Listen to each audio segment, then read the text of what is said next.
할렐루야, 좋은 아침입니다. 오늘도 우리에게 새날 주신 하나님 앞에 감사하는 마음으로 또 이 하루를 즐겁게 시작할 수 있었으면 좋겠습니다.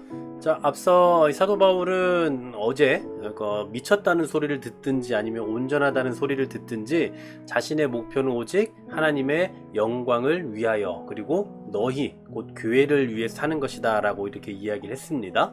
자, 그러면 바울이 이렇게 사는 그 궁극적인 이유, 또 다른 표현으로 자기 자신을 위해서 살지 않을 수 있는 혹은 살 수 없는 그 이유는 뭐였을까요? 바로 14절에서 말씀을 하고 있습니다. 자, 그리스도의 사랑이 우리를 강권하시는도다 라고 표현합니다. 자, 사도 바울은 이 고린도후서 전체를 통해서 자신의 어떤 사역의 동기를 다 밝혀주고 있어요. 첫 번째로는 부활에 대한 소망이죠. 부활에 대한 소망을 갖고 있기 때문에 이렇게 살 수 있다라는 거였고요. 또 이미 앞서 살펴봤던 것들입니다. 바로 그리스도의 심판대, 이게 있다라는 것을 의식하고 살아가는 거죠. 그리고 마지막 세 번째, 오늘 본문입니다. 바로 그리스도의 사랑 때문이에요. 자, 여기서 사랑이 우리를 강권한다, 이 강권한다라는 표현을 사도행전 18장에서도 같은 원어를 사용하고 있는데요, 하나님께 붙잡혔다라는 표현을 쓰고 있죠. 그러니까 하나님의 예수 그리스도의 그 사랑이 사도 바울과 이 사도들을 붙잡았다, 그러니까 그 사랑에 의해서 붙잡혔다, 이런 표현입니다. 필립 휴즈라는 이 신약학자는 이런 표현을 하고 있더라고요. 회심 이후에 사도 바울의 이 삶에 있어서 그를 강요하는 위대한 동기는 바로 사랑이었다라고 표현을 하더라고요. 예수 그리스도의 그 사랑을 깨닫고 나서는 이런 삶을 살지 않을 수가 없었던 겁니다. 그러니까 모든 일의 이 출발점, 그 기초는 바로 그리스도의 사랑, 바로 그것이 이 모든 사역의 동기가 됐다라는 거죠. 우리가 연애할 때도 마찬가지잖아요. 사랑하면 그 사랑하는 사람을 위해서 모든 포커스가 다 맞춰지지 않습니까? 그러니까 사도 바울은 지금 예수 그리스도에 대한 사랑에 빠져 있는 거예요. 그 사랑에 붙잡혀 있는 삶을 살아가고 있기 때문에 그래서 이러한 삶을 살 수밖에 없었음을 고백하고 있는 겁니다. 계속해서 14절 하반절부터 좀 쭉 보도록 할게요. 15절까지. 자, 우리가 생각하건대 한 사람이 모든 사람을 대신하여 죽었은즉 모든 사람이 죽은 것이다. 그가 모든 사람을 대신하여 죽으심은 살아있는 자들로 하여금 다시는 그들 자신을 위하여 살지 않고 오직 그들을 대신하여 죽었다가 다시 살아나신 이 일을 위하여 살게 하려 함이다 라고 말씀합니다.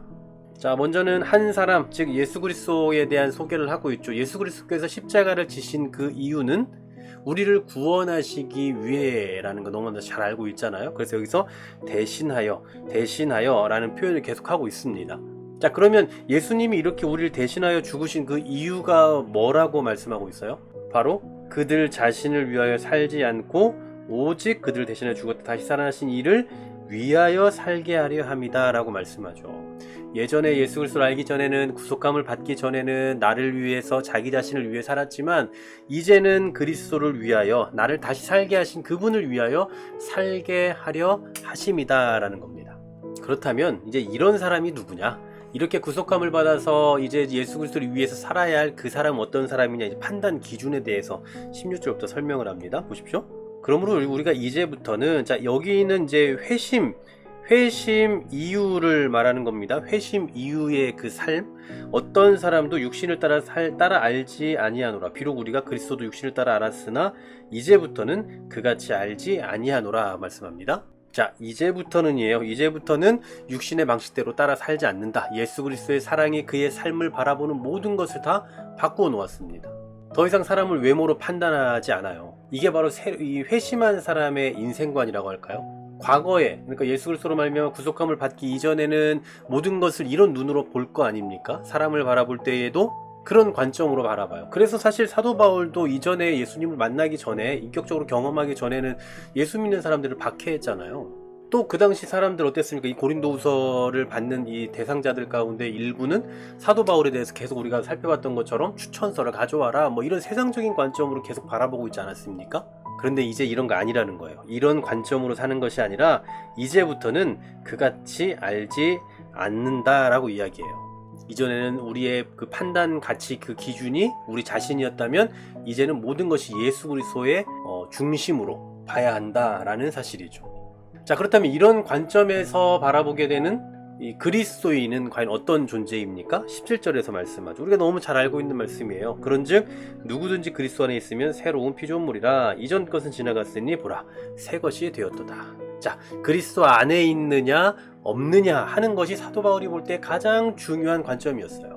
여러분, 사람은 예수 그리스도 안에 있어야 진정한 근본적인 변화가 일어나지 않습니까? 예수 그리스도 밖에서 본질적으로 변화될 수 없다라는 것을 사도 바울은 너무 잘 알고 있었어요. 왜냐하면 예수 그리스도 밖에는 우리 사람을 바꿀 수 있는 그런 장치, 그런 능력이 없거든요. 그러므로 예수 그리스도 안에 있을 때에 비로소 우리는 이 새로운 피조물이 되고 이전 것이 지나갔다라고 말할 수 있는 그런 상태로 바뀔 수 있다는 거죠. 여러분, 사람이 그리스도 안에 있으면요, 두 가지 성품과 삶의 변화를 겪게 되거든요. 첫 번째로는 옛사람의 성품과 습관입니다. 이전에 예수 그리스도 알기 이전에 살았던 그 성품과 습관들. 그리고 또 하나는 반대로 새 사람의 성품을 경험하게 되는 거예요. 근데 문제는 뭐냐면 예수를 믿는데도 불구하고 이 변화가 잘 일어나질 않는다라는 거죠. 이 성품과 어떤 그 경험의 어떤 습관의 변화가 일어나질 않는다라는 거예요.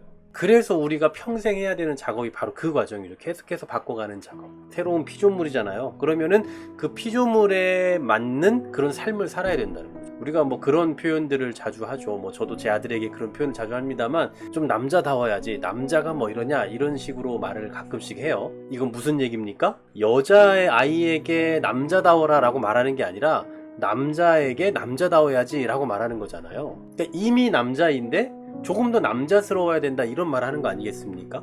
그러니까 우리에게 변화를 요구하는 것은 구원받았다 못 받았다 이런 의미의 차원에서 말하는 것이 아니라 구원받은 자로서 우리 신앙인들에게 이미 그리스도인이 되었음에도 불구하고 더 그리스도인다워져야 할 필요가 있다라는 사실이죠. 이해가 가십니까? 우리의 변화된 삶에 대해서 이미 남자지만 남자다워야 한다라고 말하는 것처럼 이미 그리스도인이지만 그리스도인다워져야 한다라는 사실이에요. 바로 그런 삶을 살아갈 때에 오늘 말씀하고 있는 것처럼 우리를 대신하여 죽으신 그 예수 그리스도를 위해서 사는 삶이 나타나게 되는 것이고, 그러한 삶을 살고자 하는 삶의 변화들이 계속해서 일어나게 된다라는 사실이죠. 자, 우리는 새로운 피조물입니다. 새로운 피조물이면 새로운 피조물답게 살아야 해요. 그런 삶을 살려고 노력해야 되고 그런 삶을 추구해야 됩니다. 이것은 뭐 선택사항이 아니라 우리 신앙인들에게 반드시 있어야 되는 그런 삶의 변화입니다. 그리고 이렇게 살아가려고 노력할 수밖에 없도록 만드는 그 주님의 그 사랑의 강권하심이 우리에게 있다는 것을 기억하시면서 오늘 하루를 살아갈 때에도, 그리고 신앙인이라는 이름으로 하루하루를 살아가는 모든 순간순간 이 믿음 가지고 새로운 피조물로서의 그 삶의 자태를 나타내기 위해서 더 힘써 애쓰며 살아가고 몸부림치며 살아가는 우리 모두가 되기를 간절히 소망합니다. 하나님 감사합니다. 바로 그리스도의 사랑이 우리를 강권하시기 때문에, 그래서 우리는 새로운 피조물 되고자 하는 그러한 삶을 열망할 수밖에 없는 것 같습니다. 다시 한번 이 주님의 기대와 주님의 사랑의 강권하심을 기억하면서 오늘도, 그리고 우리의 평생을 이렇게 새로운 피조물로서 이전 것은 지나갔으니 새 것이 되었다 하신 그 말씀을 기억하며 그에 합당한 삶을 살아내기 힘쓰는 우리 모두가 되게 하여 주시옵소서. 예수 그리스도 이름으로 기도하옵나이다. 아멘.